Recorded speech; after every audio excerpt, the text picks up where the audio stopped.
இப்ப யோசிக்க வேண்டிய விஷயம் என்னன்னா, டாக்டர் சிவா இவ்ளோ நல்ல காரியத்தை பண்ணியிருக்காரு. ஆனா எப்படி அவருக்கு எதுவும் ஞாபகம் இல்ல? சார், எனக்கு பழசெல்லாம் ஞாபகத்துக்கு வருது. நான் எவ்வளவு பயந்துட்டேன் தெரியுமா சார்? நீங்க மட்டும் சரியான நேரத்துக்கு வராம இருந்திருந்தா நிஜமாவே என் கதை அப்பவே முடிஞ்சு போயிருக்கும். அந்த பொறுக்கி ரஞ்சன் என்ன உண்டிலன் பண்ணிருப்பான் சார். இப்ப கூட நான் பலமுறை என் குழந்தைய ஸ்கூல்ல விட போகும்போது நான் அவனை அங்க பாப்பேன், ஸ்கூலுக்கு பக்கத்துல. அவன் ஃபேமிலியோட இங்கதான் பக்கத்துல எங்கேயோ இருக்கான் போல இருக்கு சார். என்னடா இவளை பாக்குறோமேன்னு கொஞ்சம் கூட கூச்சம் இல்ல சார். ஆனா எனக்கு அசிங்கமா இருக்கு. இந்த உலகம் எப்படி இருக்கு பாத்தீங்களா? ஒரு பையனோட கேரக்டர் தப்பா இருந்ததுன்னா எல்லாரும் அதை மறந்துடுறாங்க. ஆனா அதே பொண்ணோட கேரக்டர் போயிடுச்சுன்னா யாரும் மறக்கிறது இல்ல, அவளையும் மறக்க விடுறது இல்ல. உங்களால மட்டும்தான் சார் கரப்படியே இருந்த என்னோட கேரக்டர் முழுசா தப்பிச்சுது. தப்பு பண்ணது அவன், கேவலமா நடந்துகிட்டது அவன் தான். ஆனா தலை குனிஞ்சு அவமானப்பட்டது நான் தான் சார். நீங்க மட்டும் இல்லாம இருந்திருந்தா நான் என்னைக்கும் உயிரை விட்டுருப்பேன் சார்.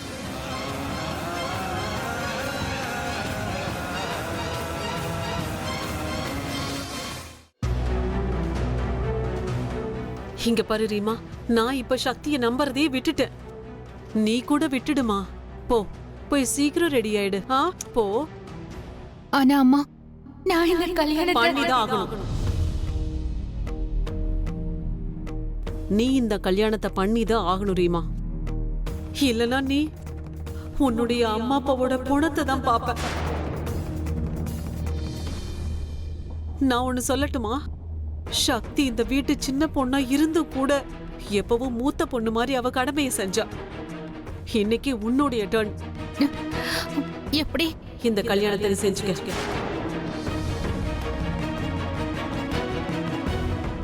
ரீமா, இங்க பாருமா, உன் அம்மா அப்பா, உன் அண்ணன் தங்கச்சி எல்லாரோட எதிர்காலமும் உன்னதான் நம்பி இருக்கு. நீ இந்த கல்யாணத்தை பண்ணிக்கிட்டேன்னா உனக்கு அப்புறம் சக்திக்கும் கல்யாணம் ஆயிடும். அதுக்கப்புறம் தர்மாவோட வாழ்க்கை ரொம்ப ஈஸி ஆயிடும். ஆனா நீ மட்டும் இந்த கல்யாணத்தை பண்ணிக்கல, 3 பேரோட வாழ்க்கை உன்னால கெட்டு போயிடும். நீயே யோசிச்சு பாருமா. 5 பேரோட வாழ்க்கை இப்ப உன் கையில இருக்கு.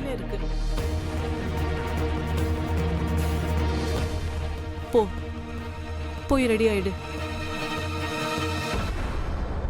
மனோரமா, நீ சொன்ன எல்லாத்தையும் நான் வாங்கிட்டு வந்துட்டேன். இங்க பாரு, நானும் நம்ம புள்ளையும் போய் மண்டபத்தை ரெடி பண்றோம்.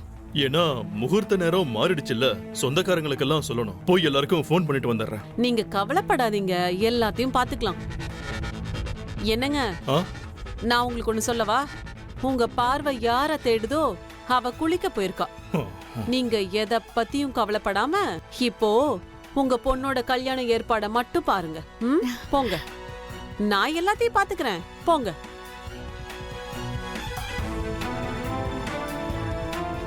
ஏய் சக்தி, எங்கடி போய் தொலைஞ்ச?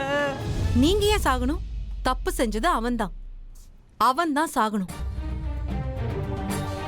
இந்த உலகம் இதை எப்ப கத்துக்குமோன்னு தெரியல. ஆனா அட்லீஸ்ட் பொண்ணுங்களாவது இந்த விஷயத்தை கத்துக்கணும் இல்லையா? எந்த ஆம்பளையாவது ஒரு பொண்ணு கிட்ட தப்பா நடந்துகிட்டா தப்பெல்லாம் அந்த ஆள் மேலதான் அர்த்தம், பொண்ணு மேல கிடையாது. அதுக்கான தண்டனையும் அந்த ஆளுக்கு தான் கிடைக்கணும், பொண்ணுக்கு இல்ல. எக்ஸாக்ட்லி. நீ எதுக்காக போலீஸ் கம்ப்ளைண்ட் கொடுக்கல ஜோதி? ஏன்னா உங்க அப்பாவும் சித்தப்பாவும் போலீஸை இன்வால்வ் பண்ண வேண்டாம்னு சொன்னாங்க. ஒருவேளை இன்வால்வ் பண்ணா ஃபேக்டரி அப்புறம் எங்க பேர் ரெண்டுமே கெட்டுரும் சொன்னாங்க. அதோட எனக்கும் அதுதான் சரின்னு பட்டுச்சு சார். அப்பா, சித்தப்பா, இவர் யாருன்னு தெரியும்ல? நான் இவனை இன்னைக்குதான் முறையா பார்க்கறேன். அதோட உங்களுக்கே நல்லா தெரியும் இந்த உலகம் பெண்கள் மேலதான் பழி போடும்னு.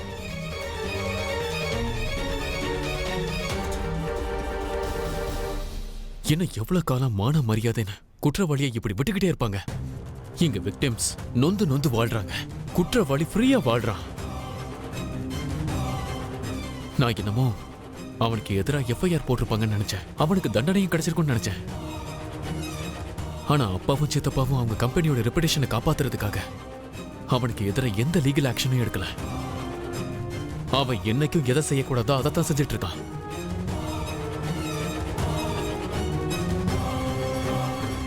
இன்னைக்கு ஒன்னா அவன் மறுபடியும் ஏதாவது ஒரு பொண்ண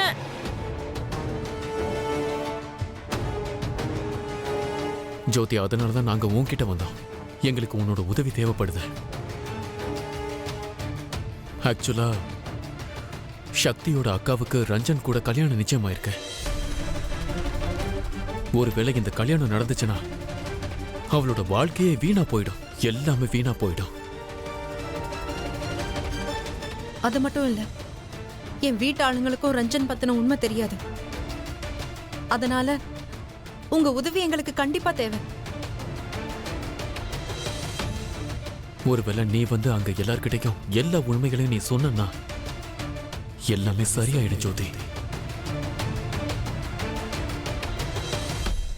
ஆனா சார், எனக்குன்னு ஒரு குடும்பம் இருக்கு. என் ஹஸ்பண்ட் இருக்காரு, எனக்குன்னு ஒரு குழந்தை இருக்கா. அதோட என் ஹஸ்பண்ட்க்கு அந்த சம்பவத்தை பத்தி எதுவுமே தெரியாது. அதோட எனக்கு கல்யாணம் ஆனப்ப என் குடும்பத்துல இருக்கவங்க எல்லாரும் அந்த சம்பவத்தை பத்தி என்னைக்கும் சொல்லிடாதன்னு சொன்னாங்க. என்னால அது முடியாது சார். என்ன மன்னிச்சிடுங்க. சாரி.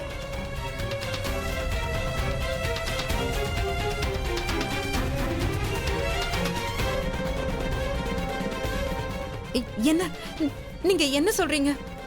ப்ளீஸ் அப்படி சொல்லாதீங்க. இதனால என் அக்காவோட வாழ்க்கையை கெட்டு போயிடும். ப்ளீஸ் தயவு செஞ்சு அப்படி சொல்லாதீங்க.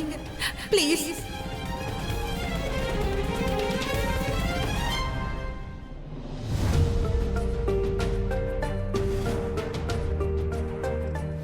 ஹே, முகத்தை ஒழுங்கா வச்சுக்கோ.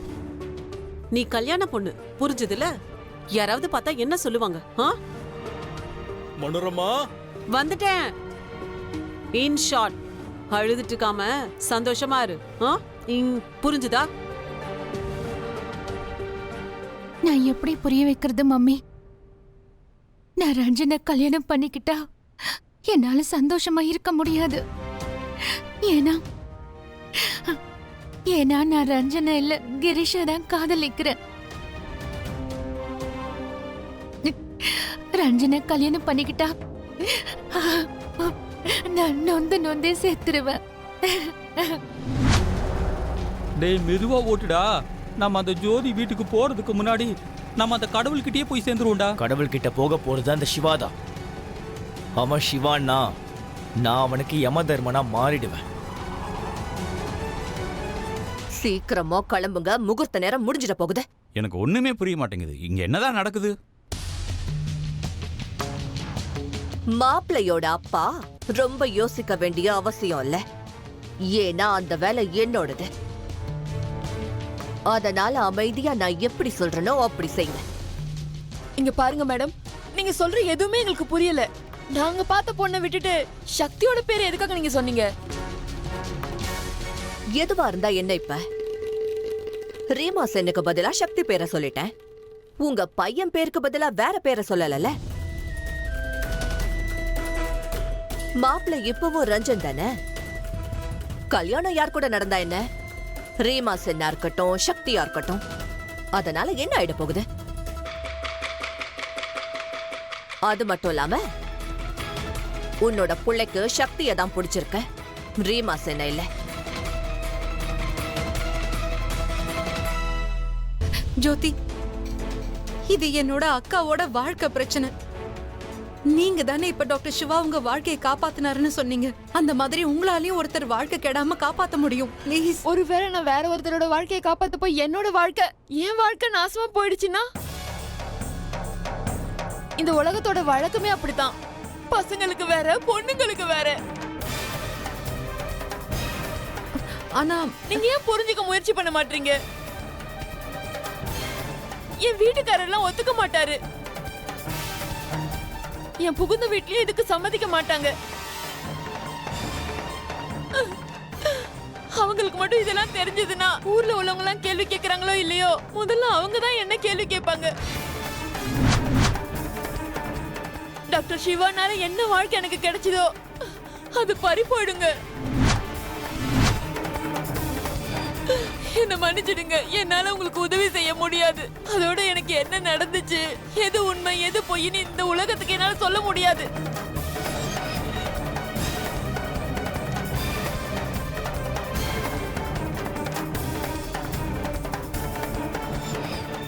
நீங்க தப்பே பண்ணலங்கிறப்போ யாருக்கு விளக்கம் சொல்லணும்? இன்னும் எவ்வளவு காலம் தான் பொண்ணுங்க இதே மாதிரி பண்ணிக்கிட்டே இருக்க போறீங்க? இன்னும் எவ்வளவு காலம் தான் பசங்களோட கெட்ட பார்வையை பொண்ணுங்களோட ட்ரெஸ் மேலே திணிப்பாங்க? இன்னும் எவ்வளவு காலம் தான் பொண்ணுங்க பசங்களோட கேரக்டர் பத்தியே கேட்காம இருப்பாங்க? அதுவும் அவங்க தன்னோட நடத்தைய பத்தி கேட்டுருவாங்களோங்கிற பயத்துல. வெக்கப்பட வேண்டியது நீங்க இல்ல, ரஞ்சன் தான் வெக்கப்படணும். அமைதியா இருக்க வேண்டியது நீங்க இல்ல, அந்த ரஞ்சன் தான். கௌரவமான வாழ்க்கை பறி போயிடுமேங்கிற பயம் அந்த ரஞ்சனுக்கு தான் இருக்கணும், உங்களுக்கு இருக்க கூடாது. நான் இதை எவ்வளவு நேரமா புரிய வச்சிட்டு இருக்கேன். ப்ளீஸ் ப்ளீஸ்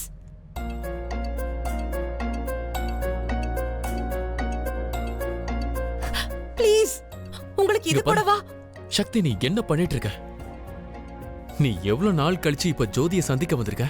நீ சண்டை போடதான் வந்தியா என்ன?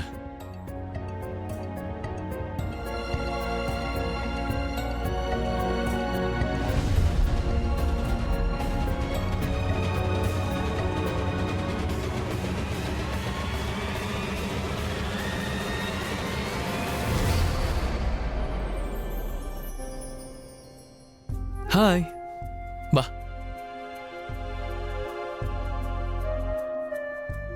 உங்களுக்கு ஒன்று தெரியுமா? உங்க மம்மி, நான், சக்தி ஒரே இடத்துல வேலை பார்க்குறோம். நாங்களாம் ஃப்ரெண்ட்ஸ். அதோட சக்தி ஆண்டி இருக்காங்கல்ல, அவங்க ஏன் உங்க அம்மாவை திட்டுறாங்க தெரியுமா? ரொம்ப நாளாச்சு உங்க அம்மா உங்களுக்கு கால் பண்ணி ஃபோன் பண்ணவே இல்லையா? அதான் உங்களுக்கு கோவம் வந்துருச்சு. இது உன்னோட புக்கா? நான் பார்க்கலாமா? Okay. My school diary. Wow. அது சரி, இன்னைக்கு உன்னோட ஃபர்ஸ்ட் கிளாஸ் மேக்ஸா? ஜியோமெட்ரி பாக்ஸ் எடுத்துக்கிட்டியா? அத நான் மறந்துட்டேனே. மறந்துட்டியா? அப்ப போய் எடுத்துட்டு வரணும்ல, இல்லனா டீச்சர் உன்னை திட்டுவாங்களே. இல்ல, போய் எடுத்துட்டு வா. Thank you. You welcome.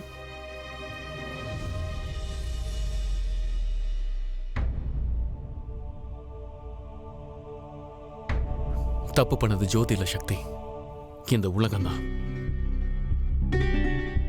நிம்மதியா இருக்கணும்னு நினைக்கிறது ஒண்ணு குற்றம் இல்ல.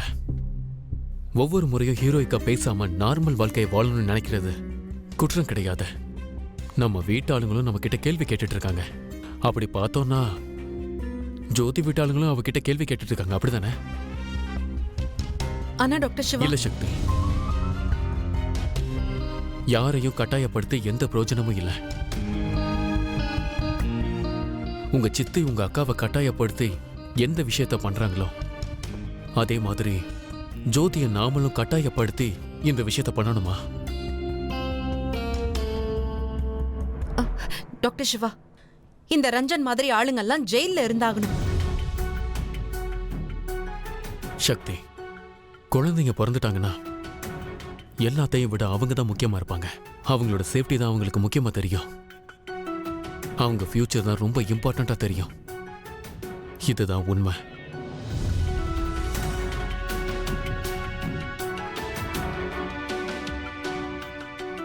ஒன்பது மணி ஆக போகுது. நம்ம கிட்ட டைமே இல்ல டாக்டர் சிவா. இப்ப நம்ம என்னென்ன பிளான் பண்றது, என்ன செய்யறது? இந்த கல்யாணத்தை நிறுத்த வேற ஏதாவது ஐடியா யோசிக்கலாம். நீ தானே சொன்ன, நமக்கு நல்ல எண்ணம் இருந்தா அந்த கடவுள் காலத்தை நிறுத்துவாரு. கடவுள் மேல நம்பிக்கை வை, அவர் கண்டிப்பா நல்லது செய்வார்னு நம்பிக்கை வை. சிவாவும் சக்தியும் ஒன்னா இருக்கும்போது பயப்பட வேண்டிய அவசியம் என்ன?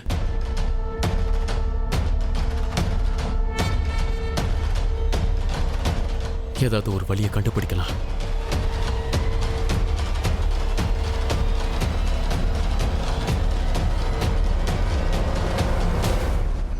நீ உன்னையும் உன்னோட ஃபேமிலியும் நல்லா பாத்துக்க ஜோதி. உனக்கு எப்ப என்ன தேவைப்பட்டாலும் சரி, நீ எனக்கு ஃபோன் பண்ணலாம். அப்புறம் நான் உன் பொண்ணோட டைரியில பார்த்தேன், அவ கிளாஸ்ல டாப்பரா வந்திருக்கா. அப்படின்னா நீ ரொம்ப நல்ல அம்மான்னு அர்த்தம். உன்னோட குழந்தைய நீ ரொம்ப நல்லா வளர்க்குற. போலாம் சக்தி.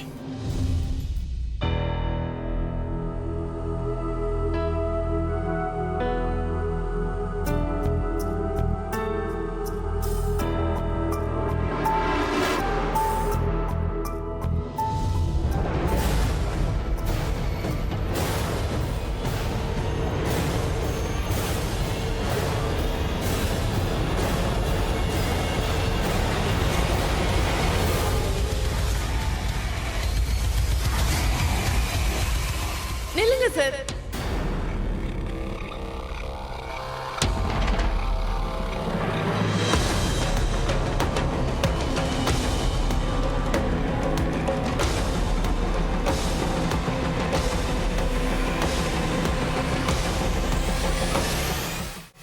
நான் உங்க கூட வரேன் சார். ரஞ்சனுக்கு எதிராக நான் சாட்சி சொல்றேன்.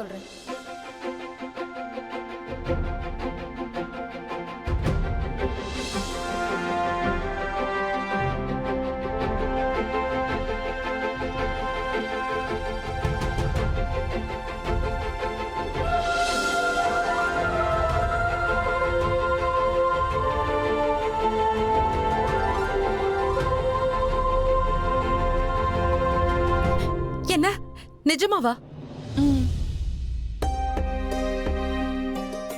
நீங்க என்னோட வளர்ப்பை பாராட்டுனீங்க.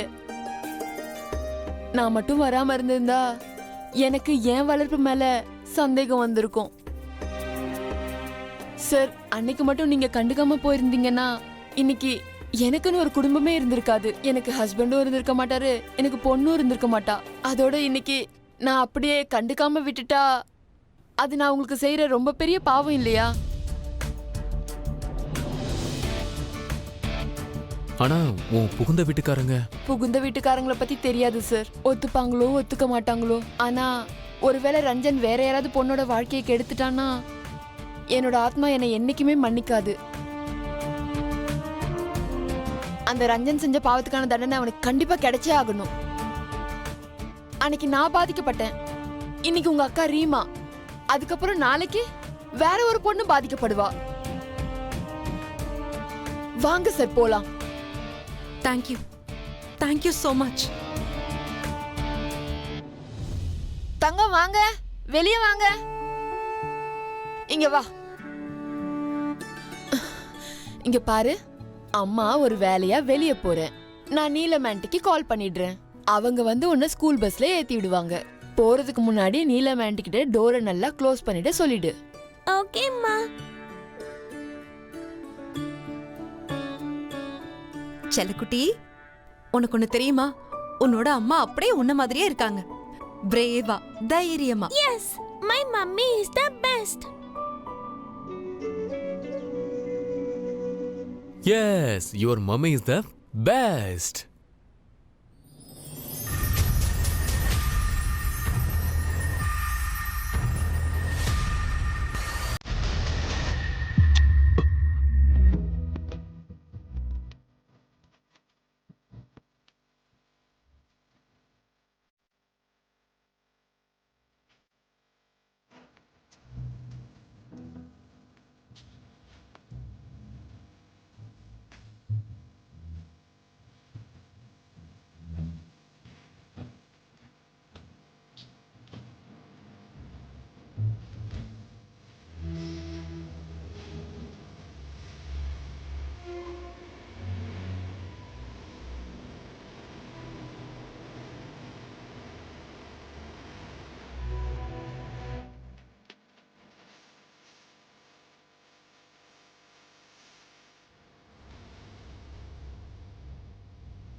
போலாமா?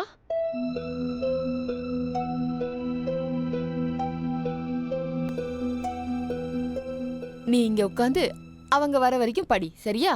அம்மா சீக்கிரம் வந்துடுறேன்.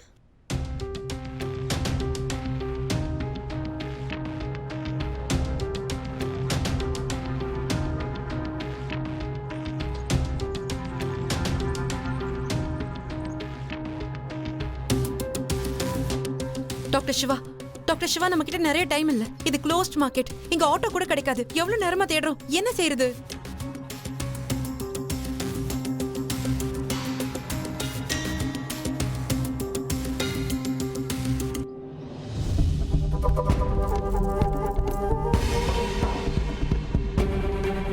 இது இந்த பிரேஸ்லெட்டை நான் எங்கேயோ பார்த்திருக்கேனே. சக்தியோட அக்காக்காக இந்த ரிஸ்க் எடுத்துதான் ஆகணும். சக்தி, நம்ம கிட்ட வேற சாய்ஸே இல்ல. பைக்ல தான் போய் ஆகணும். டாக்டர் சிவா, ஆனா 3 பேர் போறது தப்பு. சட்ட விரோதமானதும் கூட. சட்ட விரோதமானது மட்டும் இல்ல, ஆபத்தானதும் தான். ஆனா நாம இந்த ஆபத்தை ஃபேஸ் பண்ணலனா உன் அக்காவுக்கு ஆபத்து ஏற்படலாம். ஜோதி, நம்ம ட்ரிபிள்ஸ் போறதுல உனக்கு எந்த பிரச்சனையும் இல்லையே? தேங்க்யூ. போலாமா? போலாம்.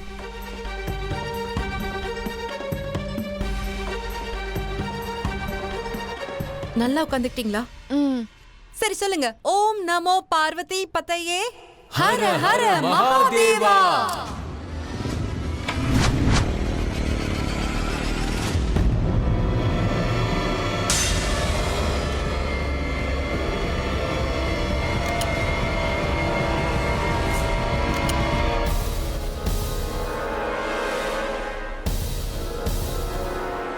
நல்ல சாமியை கும்பிட்டுக்கோங்க.